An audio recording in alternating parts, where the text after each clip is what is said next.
All right. We're going to go back to another Bible verse here. Love is patient, love is kind. Y'all know this one. It does not envy, it does not boast, it is not proud. It's not rude, it is not self-seeking. It is not easily angered. It keeps no record of wrong. Love does not delight in evil, but rejoices in the truth. It always protects, always trusts, always hopes, always perseveres. Love never fails. Now, in context, this verse was meant something different. But I'm going to encourage us to think about it in the views of parenting and the way in which we need to love our children. Love is patient. I looked and looked and looked. Any of you know the song Patience by Herbert the Snail? I'm not going to sing it. No, you will regret that. But I'm trying to find it. But my mom used to always make me listen to it because I got a touch of ADHD, or a lot, either way. And I like to go. I like to get things going.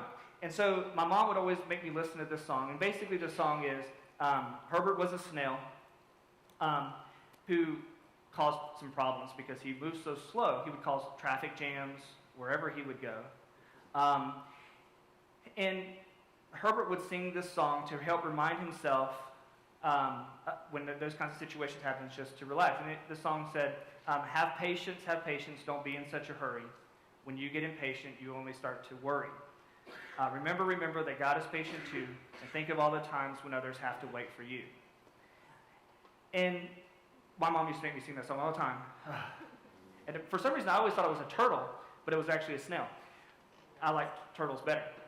But what patience does is it slows us down. I mentioned earlier about allowing some time for a response. When we are so hurried that we need a response now, we don't allow healthy processing. Think about if somebody threw a math problem at you and said, give me the answer, you're not going to be able to think to solve that math problem. When we're working with our children, they have that same problem, especially if the parent has a history of using the reward punishment types of things, because they know that if they say the wrong thing, they're going to get punished.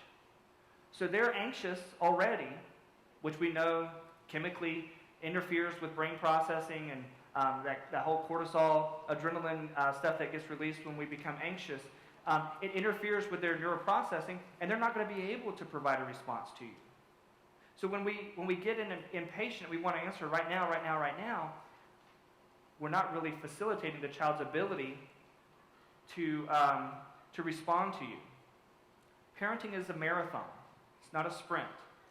We don't need to know right now, and we need to take time to step back in our interactions with our children, in the way in which we show love for our children. When Connor was real little, he's a typical boy. Wherever I go, he wants to go with me. And so my dad used to invite me to go play golf with him. And so we would go play golf every once in a while. And Connor started to get jealous. He wanted to go play golf too. Well, if any of you played golf, it's tough to take a 5-year-old or 6-year-old out on the golf course. They just can't keep up, and they want to play with things and all that kind of stuff. So every time I would go, he would ask, can I go? I said, you know what? Why don't you come with me this Saturday? And I took him with me to play golf. Now, what I had to make myself aware of going into this was he was coming with me, which meant that I could not go at a regular pace. I had to slow down. And when I took that time, we didn't play 18 holes, we only played 9 holes. We didn't really play. We just kind of threw the ball around, hit it, and just played on the golf course. But what happens in that situation is that Connor recognized that time that we spent together. In his mind, we played golf together.